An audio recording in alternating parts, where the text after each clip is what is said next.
The galaxy was dying and everyone knew it. The Devourers had been winning the war for 300 years and nothing could stop them. They were insects, massive and hungry, traveling through space in ships made of their own flesh and bone. Every world they found became food. Every living thing they discovered became fuel for their endless swarm. The Galactic Coalition had tried everything to stop them, but nothing worked. Quantum weapons failed. Dimensional shields crumbled. Biowarfare backfired. The swarm just kept coming, adapting to every strategy within hours of encountering it. Commander Zeltar stood in the war room on Varen Prime staring at the holographic display of their shrinking territory. His 4 eyes were dim with exhaustion. He had not slept properly in weeks. Beside him stood Ambassador Quillix, a being made of living crystal who calculated numbers faster than any computer. The numbers were bad. 6 months remained before the Devourers reached the core worlds. Maybe 8 months if they evacuated the outer colonies and abandoned millions of civilians to their fate. The Coalition Council had already begun the evacuation orders. It felt like surrender. It tasted like ash in every diplomat's mouth. But what else could they do? The Devourers had consumed 12 star systems in the past decade alone. Their bioships numbered in the millions. Their queen mines coordinated attacks across impossible distances. They were perfect killers evolved over millennia to consume and spread. The Coalition species had built their civilization on peace and cooperation. They were scientists and artists and philosophers. War was something they studied in ancient history files. They had forgotten how to be truly ruthless. That was why they were losing. Then the message came from the frontier. A mining colony called Heltor 7 had sent a distress beacon 3 days ago. The colony housed 3 million workers and their families. A Devourer harvest fleet had arrived in the system and begun the feeding process. The Coalition fleet was too far away to respond in time. Everyone expected another tragedy, another 3 million lives added to the death count, but someone else had answered the call. The response came from a species the Coalition barely remembered. Humans. The files said they were a pre-spaceflight civilization from a distant spiral arm of the galaxy. The Coalition had cataloged them 50 years ago during a survey mission. They had primitive technology, were confined to one planet and spent most of their time fighting each other over resources and ideology. The survey team had marked them as irrelevant and moved on.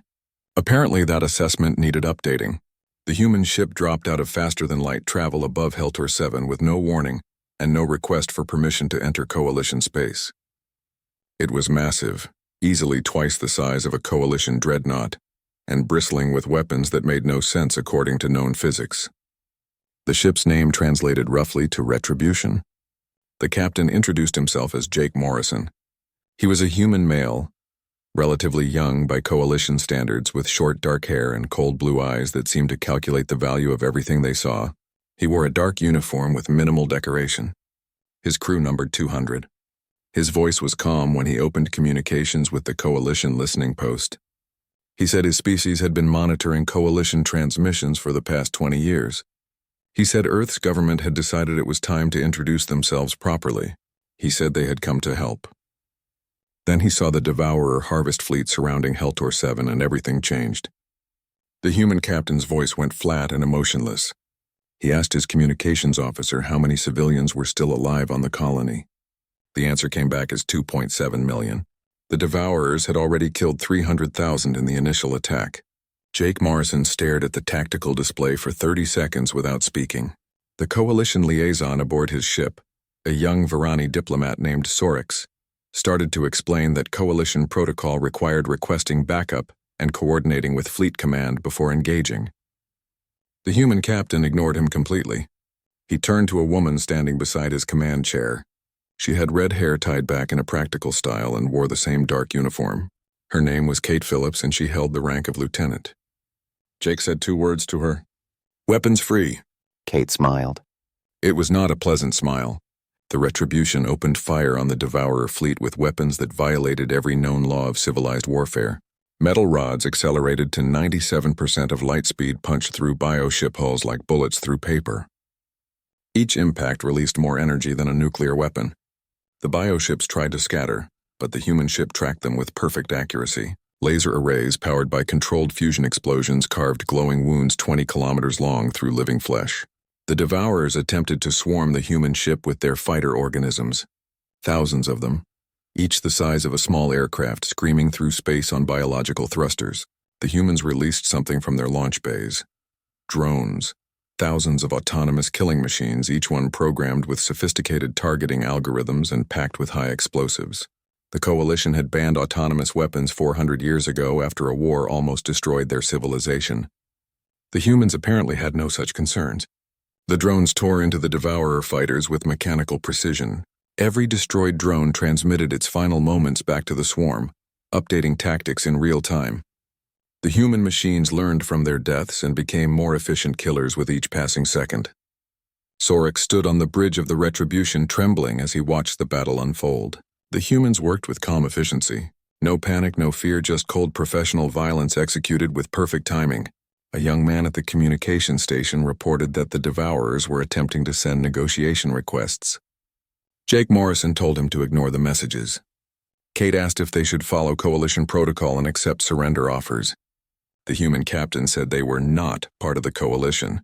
He said Earth did not negotiate with genocidal insects. The battle lasted 4 hours.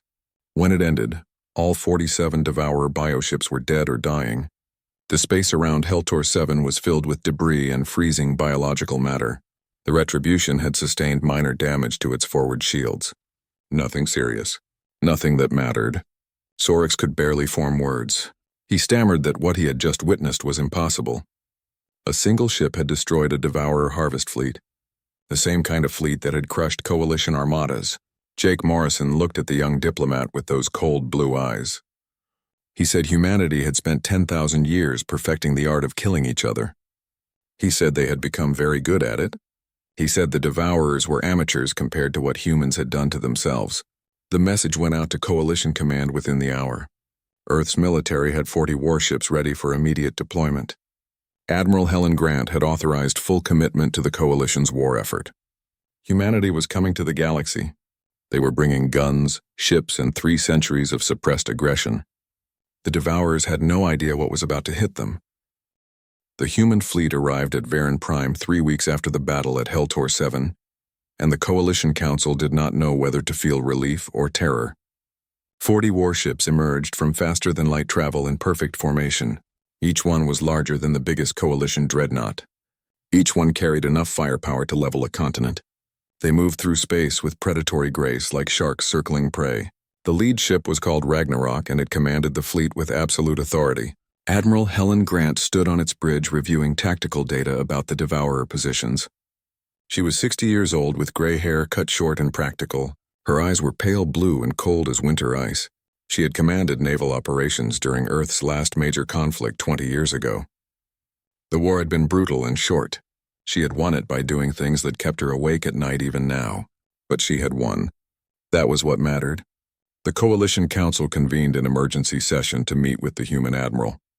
The council chamber was massive, designed to accommodate representatives from 23 different species. Some breathed oxygen, some breathed methane, some did not breathe at all. They had built a civilization based on mutual respect and cooperation. They had maintained peace among themselves for 800 years. Now they sat in their designated seats and watched a human woman tell them exactly why they were losing their war. Helen did not waste time with diplomatic pleasantries. She pulled up holographic displays showing 3 centuries of Coalition battles against the Devourers. She highlighted patterns in their defensive strategies. She pointed out tactical decisions that prioritize preserving forces over destroying the enemy. She showed them casualty ratios and territorial losses. Then she told them the truth they did not want to hear. They fought like prey animals. They retreated when they should attack. They calculated acceptable losses instead of seeking total victory. They treated war like a negotiation instead of existential survival. The Devourers were predators, and predators only respected one thing: a more dangerous predator. Commander Zelthar rose from his seat with all 4 eyes blazing. He said the Coalition had fought with honor and courage for 3 centuries. He said they had sacrificed millions of lives defending their worlds. He said they deserved respect for their efforts. Helen looked at him without expression. She said they had been losing for 3 centuries. She said honor meant nothing if everyone was dead. She said humans could change the outcome, but the Coalition needed to accept something difficult. Humans did not fight wars to be honorable. They fought wars to win. They did not care what methods were required to achieve victory. The council chamber erupted in argument. Some species supported giving humans tactical command. Others refused to surrender their military independence to an unknown species. Ambassador Quillix ran calculations and presented them to the council. At current rates, the Devourers would reach Varen Prime in 4 months. The Coalition fleet could not stop them. The humans had destroyed a harvest fleet with 1 ship. The mathematics were clear, even if the Pride was wounded. The debate continued for 2 days. Finally, desperation defeated pride. The council voted to give Admiral Helen Grant tactical command of all defensive operations. Coalition commanders would coordinate with human forces, but ultimately follow human strategic decisions. Helen's first order shocked everyone in the room. She commanded immediate evacuation of the 3 outermost star systems. All military forces would withdraw to create a defensive sphere around the core worlds. All civilians would be relocated despite the logistics nightmare. The outer systems would be abandoned to the Devourers. Ambassador Quillix could not believe what he was hearing. He said the humans were surrendering territory without a fight. He said millions of civilians would lose their homes. He said the Coalition had never willingly given up inhabited systems. Helen corrected him with cold precision. She was not surrendering anything. She was baiting a trap. The Devourers had been fighting a war of expansion and consumption. They moved forward constantly, harvesting everything in their path. They had never encountered strategic depth. They had never fought an enemy willing to trade space for tactical advantage. Time to teach them about kill zones. She assigned Captain Rick Hayes to lead the operation. Rick commanded a destroyer called Vengeance and had a reputation for aggressive tactics. He was 45 years old with gray at his temples and scars on his hands from close-quarters combat training. His philosophy of warfare was simple. If something was hostile, it was a target. Nothing else mattered. Rick worked with Coalition engineering teams to seed the abandoned systems with automated weapons platforms. Millions of them, each one hidden inside asteroids or debris fields or disguised as damaged civilian ships. They were cheap to manufacture and easy to deploy. Each platform carried missiles, kinetic weapons, or fusion mines. Each one was linked to a sophisticated targeting network that could coordinate attacks across an entire star system. The platforms were passive until activated. They produced no emissions, generated no heat signatures, made no noise. They waited in the dark like patient predators. When the Devourer fleets moved into the abandoned systems, they expected easy harvesting. The colonies were empty, but the infrastructure remained. Orbital stations, mining facilities, processing plants, all valuable resources for the swarm. The bioships spread out across each system to maximize collection efficiency. Then the trap sprung. Missiles erupted from asteroids in every direction. Kinetic kill vehicles dropped from high orbits at terminal velocity. Fusion mines detonated in carefully calculated patterns that channeled bioships into overlapping fields of fire. The weapons platforms had been positioned over weeks of careful planning. Every approach vector was covered. Every hiding spot was compromised. Every retreat path led into another kill zone. The Devourers lost 700 bioships in the first week. Their queen mine screamed orders across quantum communication channels, but the attacks came from everywhere and nowhere.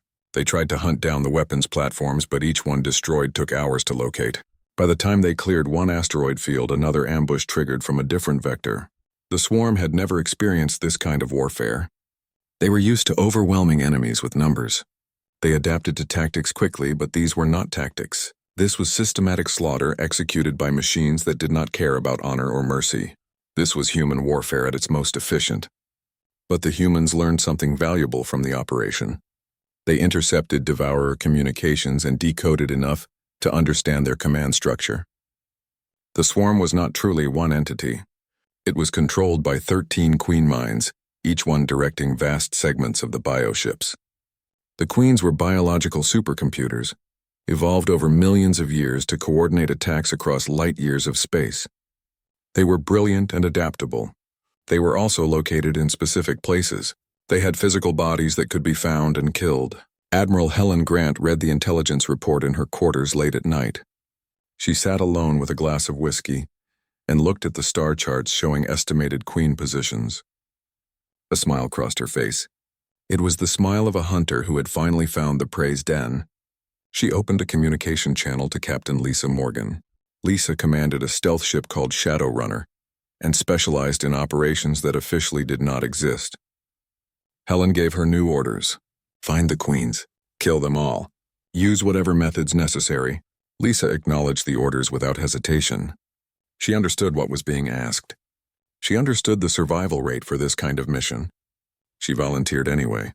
Humanity had come to the galaxy with a promise to save the Coalition. They intended to keep that promise no matter how much blood it cost.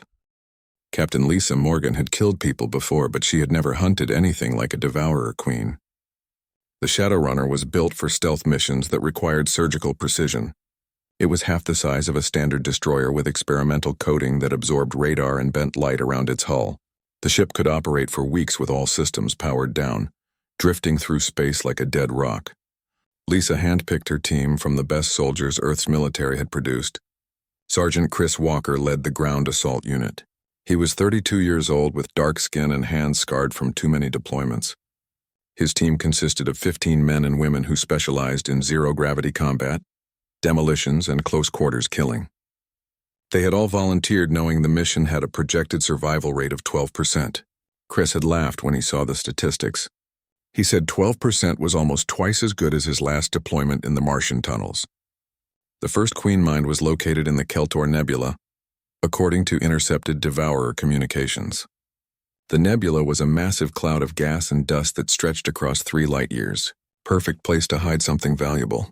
The Queen's biostation was protected by 300 bioships and countless defense organisms. Coalition analysts said the position was impregnable. Lisa spent 3 weeks planning the approach. The Shadowrunner would drift into the nebula on minimal power, coasting on momentum alone. No active sensors, no communications, no emissions of any kind. They would be a ghost in the dark. The ship's hull was painted with materials that absorbed electromagnetic radiation across every spectrum. Thermal dampening fields kept their heat signature below background radiation levels. They became invisible.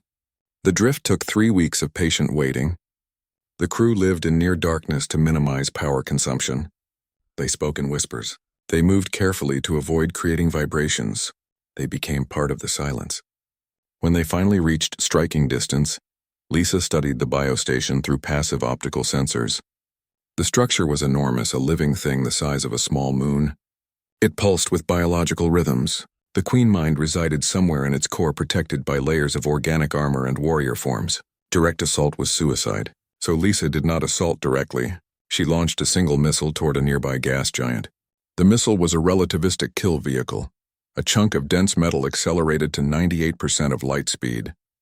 It carried an antimatter warhead for good measure. When it impacted the gas giant's upper atmosphere, the explosion was visible from 3 star systems away. The detonation created a radiation burst that overwhelmed every sensor in the nebula for exactly 7 seconds. Every Devourer ship went temporarily blind. Their organic sensors could not handle the sudden overload. In that 7-second window, the Shadowrunner powered up completely. Full engines, full shields, weapons hot. The ship launched 30 boarding pods directly at the biostation, then immediately cut power and disappeared back into the dark. The pods hit the station's hull at high velocity and burned through the organic armor with plasma cutters. Chris and his team poured into the structure wearing powered combat armor and carrying enough firepower to level a building. They moved fast through corridors made of living tissue. The walls pulsed around them. The air was thick with biological scents. Warrior forms emerged from side passages to defend their queen. The creatures were massive, twice the size of any Devourer fighter organism with blade-like limbs and armored carapaces.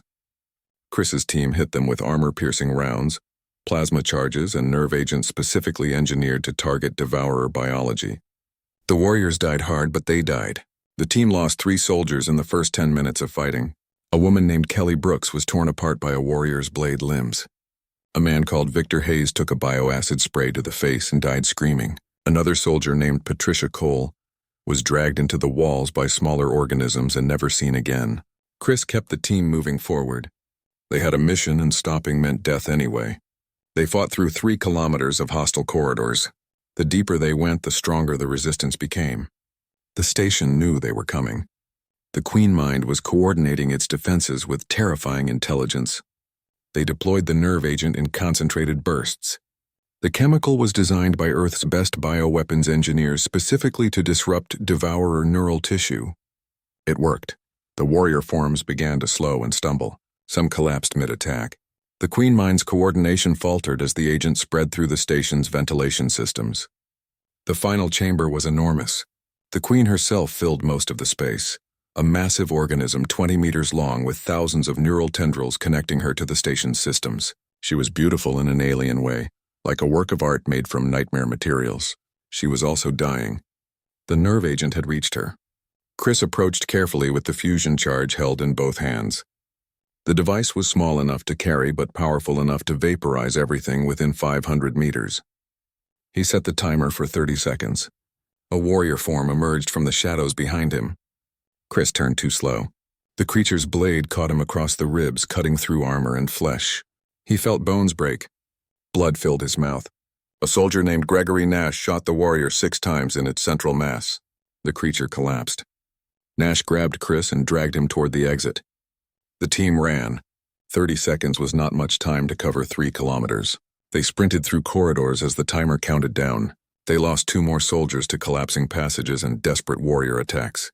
Lisa had the Shadow Runner waiting at the extraction point with engines hot. The surviving team members threw themselves into the airlock as the fusion charge detonated. The explosion tore through the biostation's core. The Queen Mine died instantly. Her neural network vaporized. The station began to collapse as biological systems failed. The 300 bioships surrounding the structure suddenly lost all coordination. Their attacks became random and confused. Coalition forces had been positioned in ambush outside the nebula. They swept in and destroyed 40% of the disoriented swarm before the survivors fled in panic. Chris survived the mission but spent 2 weeks in medical recovery. His ribs healed slowly even with advanced treatment. He said the pain was worth it. They had killed a queen. The Devourer swarm was weakened. Lisa and her team repeated the operation 6 more times over the next 3 months. Each assassination required different tactics. They used biological weapons, antimatter bombs, kinetic strikes from orbit, and once they simply crashed an asteroid into a queen's location at relativistic speed. Each mission cost lives. Each mission succeeded. By the time they killed the 7th queen, the Devourer swarm was in chaos. The remaining 6 queens had learned to hide better. They stopped broadcasting their locations. They surrounded themselves with overwhelming defensive forces. They became paranoid. But humans were patient hunters. Admiral Helen Grant reviewed the mission reports and smiled. 7 queens dead, 6 remaining. The mathematics were shifting in their favor. Then intelligence reported something terrifying. The surviving queens were combining their forces. Every remaining bioship was converging on a single location. They were going to strike at Viren Prime directly, over 2 million bioships coming in one massive wave. The final battle was coming and everyone knew it. The intelligence reports came in waves and each one was worse than the last. 2 million bioships were converging on Viren Prime from every direction. The 6 remaining queens had abandoned all other operations to focus on one goal: destroy the coalition capital and break the resistance. The defenders had 70,000 ships, including the human fleet. The mathematics were brutal and simple. They were outnumbered 30-1. Admiral Helen Grant stood in the war room aboard the Ragnarok studying the tactical displays with cold calculation. Around her gathered the commanders who had proven themselves in 3 months of desperate fighting. Captain Jake Morrison was there, his retribution scarred from a dozen battles. Captain Lisa Morgan attended via holographic link from the Shadow Runner. Captain Rick Hayes leaned against a wall with his arms crossed, looking eager for the fight.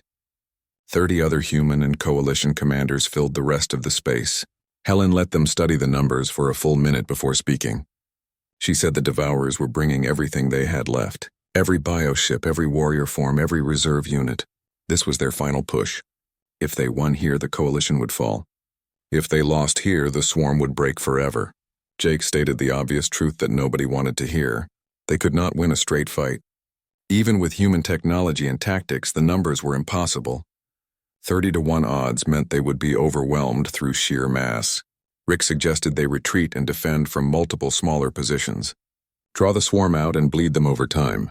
Helen shook her head.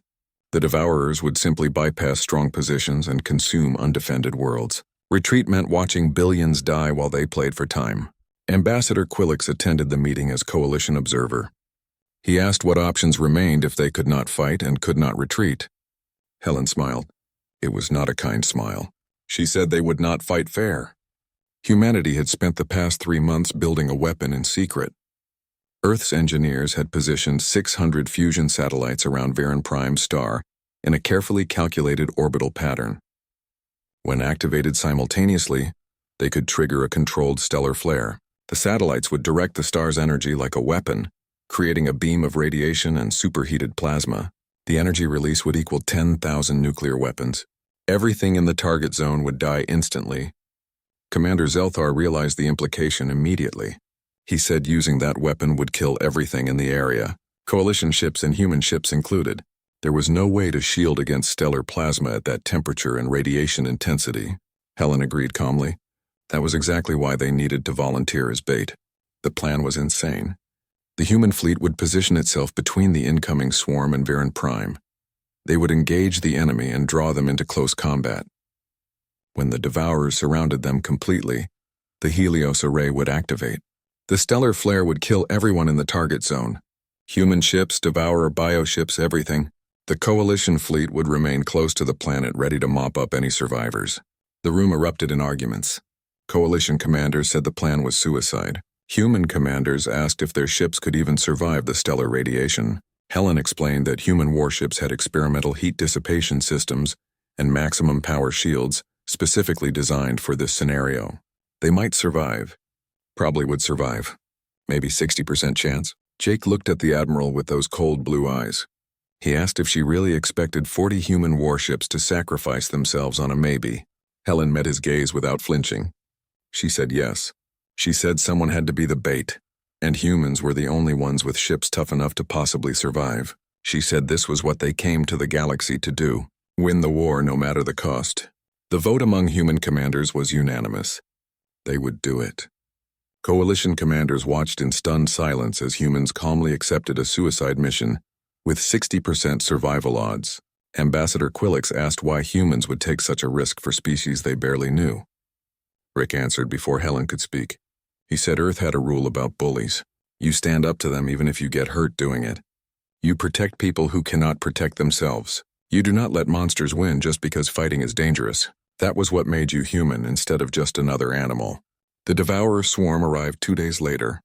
The sensors lit up with contacts stretching across millions of kilometers.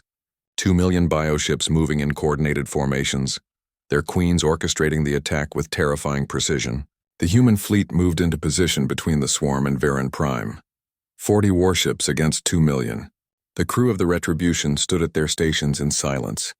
Jake walked among them offering quiet words of encouragement. Kate Phillips checked weapons systems 3 times to make sure everything was perfect. She wanted to take as many bioships with her as possible before the end. The communications officer, Danny Cooper, sent a final message to his family on Earth. He told them he loved them. He told them this was important. He did not tell them he was probably going to die. Lisa had Shadowrunner positioned on the fleet's flank, ready to provide support.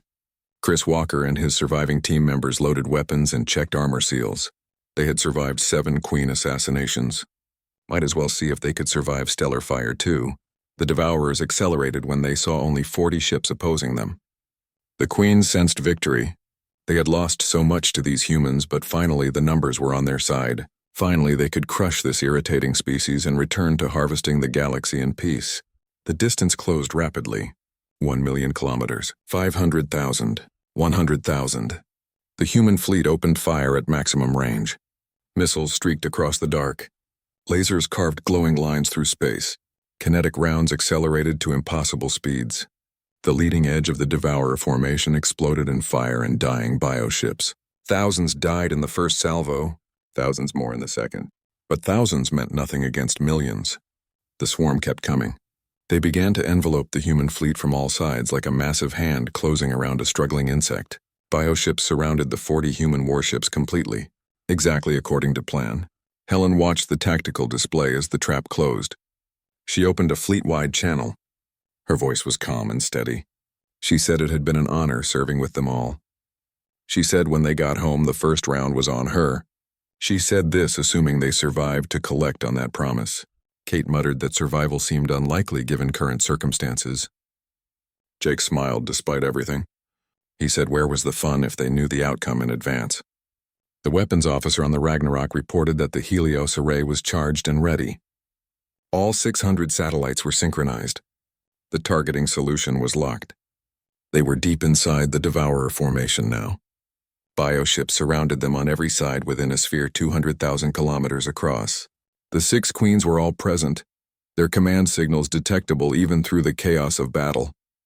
Perfect position. Helen gave the order. Fire. The star itself seemed to come alive. 600 satellites activated in perfect synchronization. They channeled magnetic fields through the star's corona and redirected a massive solar flare toward the battlefield. A column of fire reached out from the sun like the finger of an angry god. The temperature was measured in millions of degrees. The radiation would have killed unshielded humans instantly from 100,000 kilometers away. The plasma moved at a significant fraction of light speed. The Devourer bioships had no chance. They simply vaporized by the hundreds of thousands. The stellar fire burned for 17 seconds, and those 17 seconds felt like eternity. The human warship sat at the center of the inferno with shields at maximum power and heat dissipation systems running far beyond safe limits. The hull of the Retribution glowed red, then white, as temperatures climbed past anything the designers had planned for. Jake held onto his command chair as the ship shook violently. Alarm screamed from every station. The main view screen had gone dark to prevent the crew from being blinded by the light. Kate read off damage reports in a steady voice even as sweat poured down her face from the heat. Forward shields were down to 30%. Hull temperature was critical. The port engine was offline. Life support was struggling in 3 sections. But they were still alive. The Shadowrunner fared better due to its smaller size and experimental shielding. Lisa kept her ship oriented to present the smallest profile to the stellar wind. Her crew worked frantically to balance power between shields and cooling systems. They lost both shield generators simultaneously at the 14-second mark. For 3 seconds, the ship's hull was exposed directly to stellar plasma. The outer armor ablated away in glowing streams. Then the flare ended and they were still mostly intact. Chris and his team had sealed themselves in the most heavily armored section of the ship. They felt the heat even through meters of protective plating. The temperature in their compartment climbed to 40 degrees. Gregory Nash passed out from heat exhaustion. Others vomited from the stress. But they lived. Rick's destroyer vengeance was not as fortunate. The ship took a direct hit from a particularly intense plasma stream at the 9-second mark. The shields collapsed completely. The hull breached in 7 places. 60 crew members died instantly when their sections were exposed to vacuum and radiation. Rick kept his bridge crew working through sheer force of will. They managed to restore partial shields before the ship was completely destroyed. When the stellar fire finally ended, the Vengeance was a wreck, but it was still flying. All around the human fleet, the Devourer swarm had ceased to exist. 2 million bioships had been reduced to expanding clouds of vapor and debris. The organic material had simply vaporized under temperatures normally found in stellar cores. Nothing biological could survive that kind of heat. The 6 remaining queens had died screaming their rage across quantum frequencies. Their death cries were recorded by Coalition listening posts across a dozen systems. Then there was silence. The kind of silence that comes after something enormous and terrible has ended. The tactical displays updated slowly as sensors came back online. The human fleet had survived. All 40 ships reported in. Heavily damaged, crews injured, systems failing, but alive. The Coalition fleet moved in from their holding positions near Varan Prime. They spread out through the debris field searching for any surviving Devourer units. They found none. Everything was dead. Commander Zelthar opened communications with the Ragnarok. His voice shook with emotion when he thanked Admiral Helen Grant for saving the Coalition. He said humanity had sacrificed so much to help species they barely knew. He said the galaxy would remember this forever. Helen sat in her command chair looking exhausted. Her uniform was soaked with sweat. Burns covered her hands from where she had grabbed an overheated console during the worst of the stellar flare. She told Zelthar he was welcome. She said the Coalition should remember the lesson that came with the victory. Sometimes mercy was a luxury civilizations could not afford. Sometimes survival required fire and fury. Sometimes you had to become something terrifying to defeat monsters. The cleanup operations took weeks. Human and Coalition ships worked together to establish security perimeters and scan for any hidden Devourer forces. They found scattered remnants of the swarm in distant systems. Small groups of bioships that had been too far away to join the final battle. Without queens to coordinate them, the creatures were little more than animals. Coalition forces hunted them down methodically. The war was over. 3 centuries of desperate fighting had ended in 17 seconds of stellar fire. The cost had been enormous. Trillions of lives lost across dozens of species. Entire worlds consumed. Civilizations erased. But the galaxy had survived. Jake stood on the observation deck of the Retribution, watching repair crews work on the damaged hull sections. Kate joined him carrying 2 cups of coffee. She handed him one and they stood in silence for a while. She said they had done something important here. They had proven humanity belonged among the stars. They had saved billions of lives. Jake agreed, but his expression remained troubled. He said everyone had seen what humans were capable of when pushed to their limits. The galaxy now knew that humans would use any weapon, accept any casualty rate, and commit any act necessary to achieve victory. That knowledge came with consequences. Kate asked what kind of consequences. Jake explained that other species would remember human ruthlessness. They would wonder if humanity might turn that violence against former allies. They would question whether humans could be trusted with power. They had won the war but lost some innocence in the process. The human fleet began preparations for the journey home to Earth. Damaged ships would be towed by functional ones. Wounded crew members would receive treatment during the long voyage. The dead would be buried in space with full honors. Admiral Helen Grant attended every funeral personally. She read names and spoke about sacrifice. She told the assembled crews that their lost comrades had died doing something that mattered. They had stood between helpless civilians and genocidal monsters. They had proven that humanity would not turn away from injustice even when it was dangerous to intervene. That meant something. The Coalition Council held a formal ceremony to honor the human contribution to the war effort.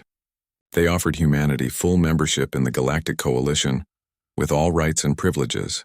They offered trade agreements, cultural exchanges, and permanent alliance. Helen accepted on behalf of Earth's government. She said humanity looked forward to building peaceful relationships with all Coalition species. She meant it sincerely, but everyone present understood the unspoken truth. Humanity had introduced itself to the galaxy with blood and fire. They had shown themselves capable of terrible violence in pursuit of victory. The other species would work with humans, trade with humans, even become friends with humans. But they would never forget what humanity was capable of when threatened. Jake's concerns proved accurate in the months that followed. Human ships were welcomed at Coalition stations, but always watched carefully. Human merchants found eager customers, but also suspicious officials. Human diplomats were respected, but never fully trusted. The galaxy had invited humanity to join them, and humanity had accepted. But the invitation came with a price. Everyone knew what humans had done to win the war. Lisa returned to Earth and was promoted to admiral in charge of special operations.